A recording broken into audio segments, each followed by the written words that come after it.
Everyone सबैजनालाई नमस्कार। सबैजना सन्चै आरामै हुनुहुन्छ होला। हामी पनि सन्चै आरामै छौँ। चाहिँ घर लिप्ने भनेर माटो बोक्न जाँदैछु म तल कान्लातिर। यता तल चाहिँ हाम्रो कान्लो हो मम्मी बुवाको। त्यहाँ हामीले आफ्नै कान्लामा मोटी खन बनाउँछौँ पहिल्यैदेखि। अनि त्यहीँबाट माटो बोक्न जाँदैछु म। मम्मीहरूको घर लिप्नु छ, साथीहरू एक्लै छु माटो बोक्ने। मम्मी र आन्टीले चाहिँ खन्दिने। लास्टसम्म हेर्नु होला भिडियो। म चाहिँ अब जान लागेको साथीहरू, हामी चाहिँ अब जान लागेको। यति सानो बुटामा नि कस्तो आम लागेको छ हेर्नु त। आम कति धेरै छ सानो बुटामा। दिल चाहिँ भात खान बारेछ, भात खाएर आउँछु भन्नु मम्मी र म मात्र जान लाग्छ मैले। साथीहरू मम्मी हुनुहुन्छ, हिँड्नु न। यो यहाँबाट छ क्या, यहाँ गहुँ रोपेर कस्तो जिस्बी लाएर यहाँ गहिरो बनाएर नि। यो बाटो थियो पहिला, अहिले त कुकुर पनि आइपुगेछ। घर जा घर जा घर जा आएस् त पक। आउने बेला त उतैबाट आउने हुन्छ क्या, चिउरीको बुटा तिनीबाट।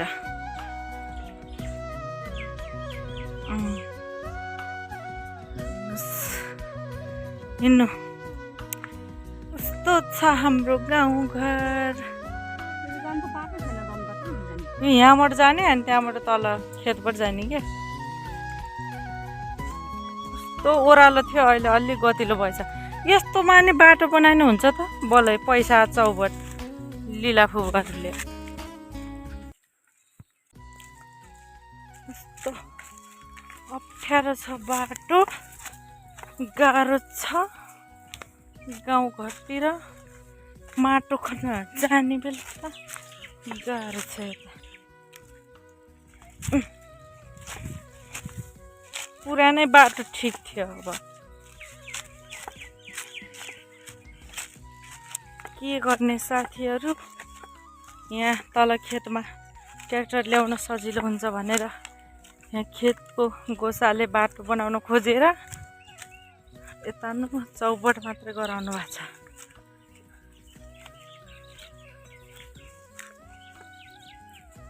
सक्यौँ, अब चाहिँ अलि सजिलो हुन्छ।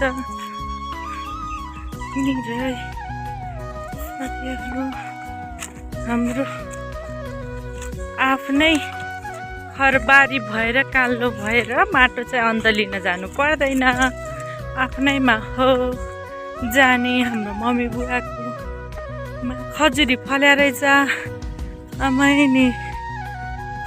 पाक्न चाहिँ कहिले पाक्ला त है, जङ्गलमा त आगो लगाएर सकिसकेको छ। जाने बेला तिम्रो झाम्ला नि त। खजुरी फल्या रहेछ त्यहाँनिर। फाइनली साथी हामी आइसक्यौँ मोटीखनमा। उहाँ माथि घरदेखि तलसम्म हाम्रो मम्मी बुवाको हो यो जग्गा जमिन।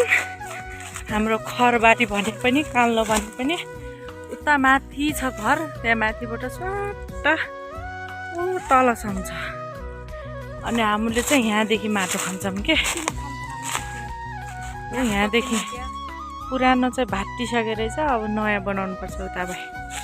के भन नखन्ने भन्नुभयो मम्मीले, अरूले पनि खन्छन् भनेर। ऊ त्यहाँ पारि देवाल छ, त्यही देवाल लगाऊँ भन्नुभयो। त्यो देवाल पनि हाम्रै हो, हाम्रो मम्मीहरूकै जग्गामा भएको देवाल हो। त्यही भएर त्यही लगाऊँ, त्यहीले लिपौँ भन्नुभयो। अहिले अब दसैँ होइन के अरे, जस्तो माटोले लिपे पनि भइ त हाल्यो घर। 2 वर्ष भइसक्यो घर नलिपेको।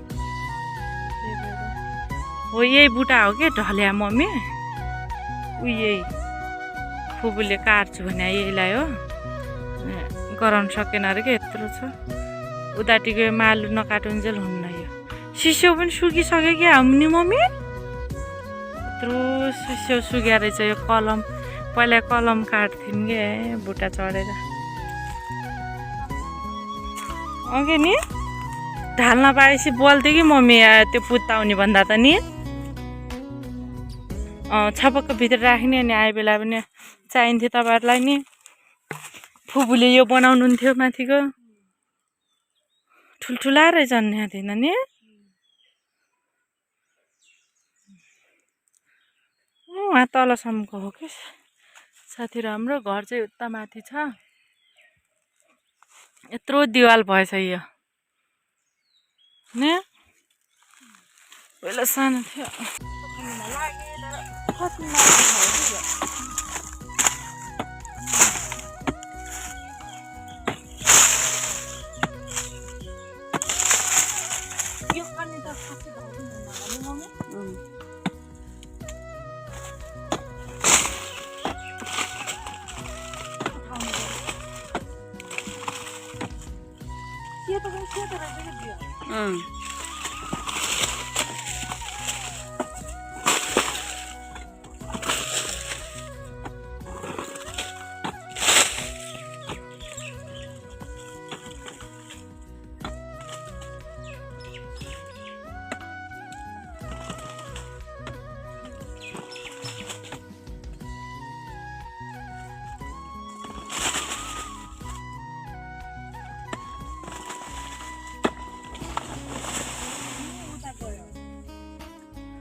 बन्द गर्नु मन भिडियो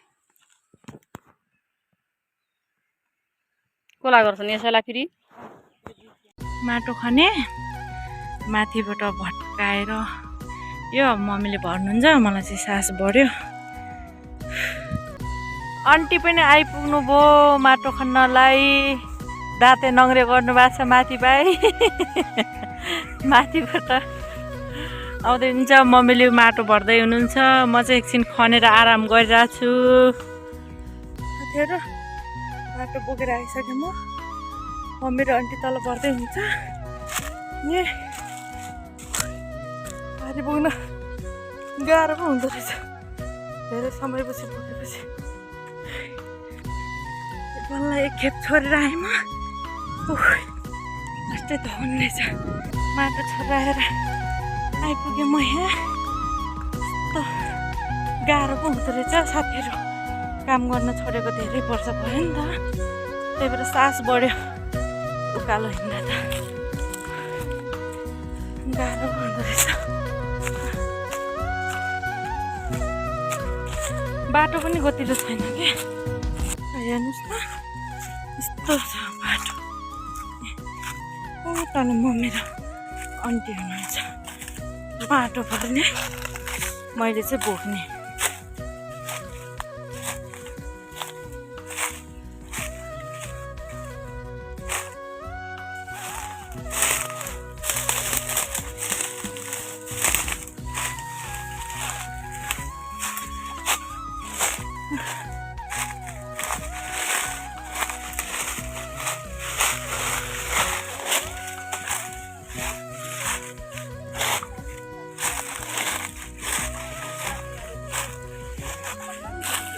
साथीहरू माटो पनि बोकिसक्यो। अनि माथि अङ्कल आन्टी कालीमाटी मन्दिर दर्शन गर्न जानु भएको थियो। टिकोटालो पनि लगाइयो। सबै थकाइ मारेर बस्नु भएको छ। सबैजनाले लास्टसम्म भिडियो हेरेर के कस्तो लाग्छ सुझाव दिनु होला। लाइक कमेन्ट सेयर पनि गरिदिनु होला। सब्सक्राइब पनि गरिदिनु होला।